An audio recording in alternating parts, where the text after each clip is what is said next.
नमस्कार विद्यार्थी मित्रांनो, मी पंकज श्रीनाथ आपलं स्वागत करतो पीएचपी ऑनलाईन पाठशाळामध्ये.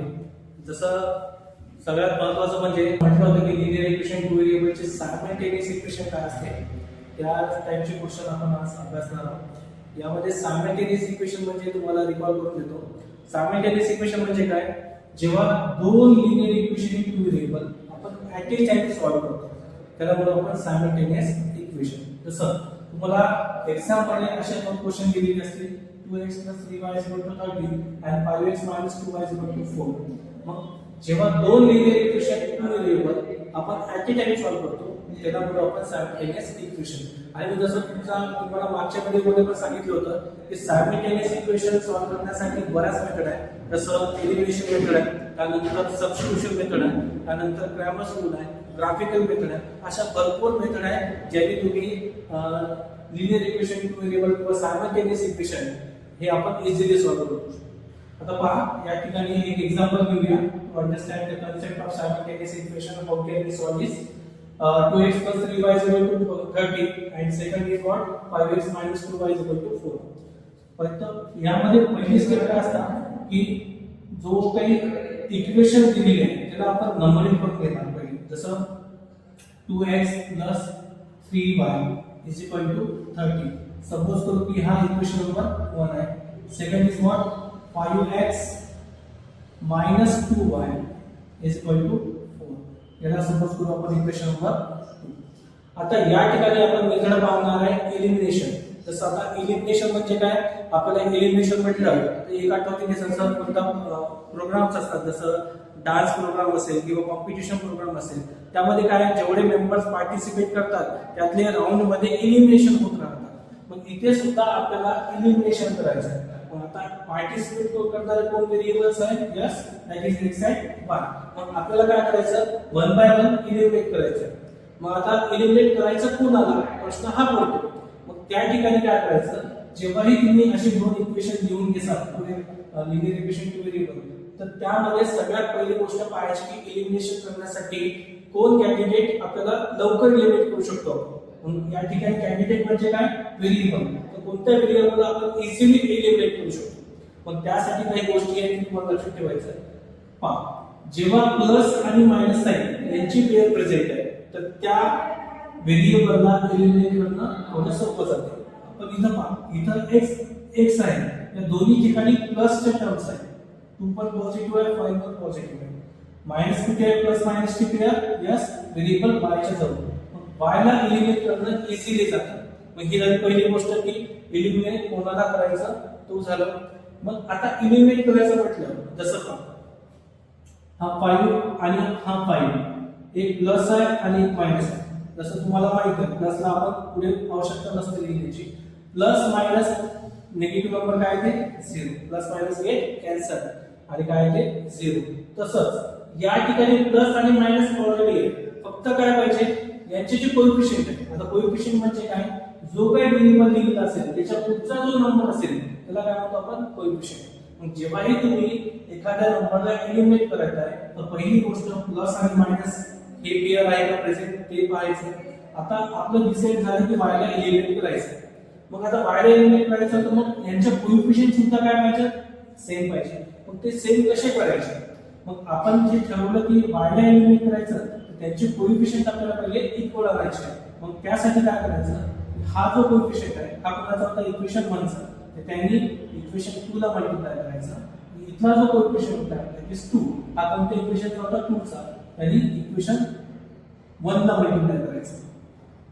हा 3 * क्रॉस मल्टिप्लाय केलं 3 * इक्वेशन 2 ला आणि इथला जो कोएफिशिएंट होता तो इक्वेशन 1 ला. आता याच्यामुळे काय होईल? पहा 2 2 जा 4x प्लस 2 3 जा 6y इज इक्वल टू 13 2 जा 26. हे मल्टिप्लाय केल्यानंतर आपल्याला नवीन इक्वेशन फॉर्म झाला. तर आपण सपोज करू की this is equation number 3. Now multiply equation 2 by 3. That means 3 5 जा, that is 3 5 जा 15 minus as it is 3 2 जा 6y equal to 3 4 जा 12. Suppose this is equation number 4. मग या ठिकाणी पहा, आता तुम्ही पाहू शकता की प्लस आणि मायनस पेअर प्रेझेंट आहे आणि ह्या दोघांचे कोएफिशियंट सेम आहे. मग याला म्हणतात कोएफिशियंट सेम कंडिशन स्ट्रॅटेजी. ठीक आहे. मग आता जेव्हा तुम्हाला असं असेल कंडिशन, तिसरी स्टेप सांगत आहे की प्लस मायनस पेअर प्रेझेंट आहे आणि दोघांची कोएफिशियंट सेम आहे, तर अशा वेळेस ऑलवेज डू ऍडिशन. मग या दोन इक्वेशनचं काय करायचं, ऍडिशन करायचं. सो काय होणार, इक्वेशन 3 प्लस इक्वेशन 4. मग 3 प्लस 4 म्हणजे या दोघांची काय करणार आपण, ऍडिशन. 15 आणि 4 दोन्ही पॉझिटिव्ह आहे, तर 15 प्लस 4 दॅट इज 19x. आता याच्यामुळे काय झालं, पॉझिटिव्ह सेम नंबर आणि निगेटिव्ह सेम नंबर गेट काय झालं, कॅन्सल. सो इथे काय करणार, 6 प्लस 2 दॅट इज 8 आणि 2 प्लस 4 दॅट इज 3. सो आपल्याला एक इक्वेशन मिळालं, त्यामध्ये काय केलं, 19x = 38. सो काय होणार, यावरून x ची व्हॅल्यू फाइंड आउट करू शकतो आपण. आपल्याला भेटलं 19x = 38. आपल्याला व्हॅल्यू बघायची पाहिजे, that is unknown variable x. x इथेच ठेवला, इकडे होतं 38. हा इथे मल्टिपल मध्ये आहे, इथे शिफ्ट होणार डिवाइड मध्ये. 19 चा 91 आणि 19 2 चा. सो x = आपल्याला मिळालं 2. पहा, एलिमिनेशनला आपण एक एलिमिनेट केलं, आपल्याला काय भेटलं, y मिळालं व्हेरिएबल. आता दुसरा जो व्हेरिएबल राहिला आहे दॅट इज y. तर ते काढण्यासाठी काय करायचं, जो काही आपल्याला व्हेरिएबल भेटला आहे तीच व्हॅल्यू काय करायची, आयदर इक्वेशन 1 मध्ये ठेवू शकता, 2 मध्ये ठेवू शकता आणि व्हॅल्यू y ची करू शकता. तो आपल्याला सोपं कोणतं जाईल, तर आपण सपोज करू की 1 मध्ये ठेवतो आपण. So put x = 2, x = 2 in equation 1. So equation 1 is what, आपलं 1 काय होतं, 2x + 3y, 2x + 3y = 30. आता या ठिकाणी विद्यार्थ्यांच्या मनात कन्फ्युजन असं होतं की सर आम्ही इक्वेशन 1 मध्ये ठेवलं तरच व्हॅल्यू भेटणार का, किंवा इक्वेशन 2 मध्ये ठेवलं तर भेटणार नाही का. तर असं काही नाहीये. कोणत्याही एका इक्वेशन मध्ये आपण ही जर व्हॅल्यू पुट केली तर आपल्याला फायनल जो रिझल्ट आहे सोल्युशन ते भेटणारच. पण आपण फक्त कशासाठी करतो की आपल्याला सिम्प्लिफाय होण्यासाठी, आपल्याला सोपं जाण्यासाठी आपण इक्वेशन 1 मध्ये पुट करत आहे. सो काय आहे ना, हा 2 ॲज इट इज, x ची व्हॅल्यू रिप्लेस करा, that is 2 plus 3y. We don't know the value of y, so keep as it is. 3y = 30. Okay, 2 2s are 4 plus 3y = 30. आता या ठिकाणी सुद्धा एक इक्वेशन मिळालं आणि हे इक्वेशन झालं इक्वेशन इन 1 व्हेरिएबल. सो तर याच्यामध्ये अननोन व्हेरिएबल कोण आहे, यस, दॅट इज y. मग आपल्याला व्हॅल्यू कशी शोधायची आहे, y ची. मग आपण y इथेच ठेवणार, 3y as it is. इकडे काय होतं, 30. हा +4 आहे, त्याला तिकडे शिफ्ट करा, काय होणार, -4. So 3y = 30 - 4 that is 9. ठीक आहे. व्हॅल्यू कोणाची पाहिजे आपल्याला, फक्त आणि फक्त y ची. y इथेच ठेवायचं आणि इकडे किती येणार, 9. हा इथं मल्टिपल मध्ये आहे, इकडे शिफ्ट केलं कशा जाणार, डिवाइड मध्ये. 3 1 जा 3, 3 3 जा 9.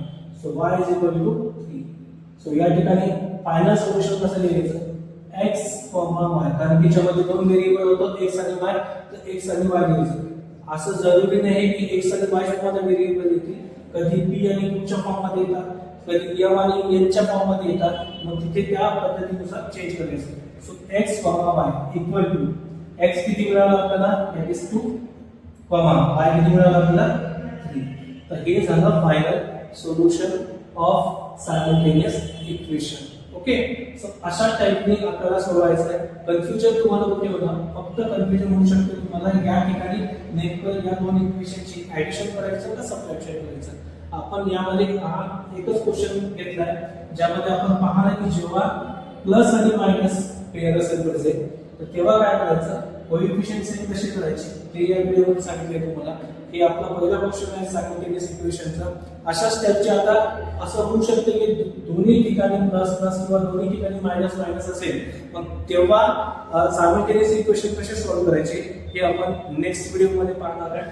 आय होप सो तुम्हाला आजचे जे क्वेश्चन घेतले ते समजले असतील आणि तुम्हाला जर आमचे व्हिडिओ समजत आहे तर तुम्ही आम्हाला सपोर्ट करण्यासाठी व्हिडिओला लाईक करा, सबस्क्राईब करा आणि तुमच्या मित्रांना ज्यांना मॅथ्स थोडं डिफिकल्ट जाते त्यांच्यापर्यंत हा व्हिडिओ पोहोचवा आणि आमच्यासोबत राहा. असेच आपला जो फाउंडेशनचा जो कोर्स आहे आपण पुढे न्यू आणि तुमच्या काय डिफिकल्टीज आहेत हे सोप्या करण्याच्या पुरेपूर प्रयत्न करू. So thank you friends.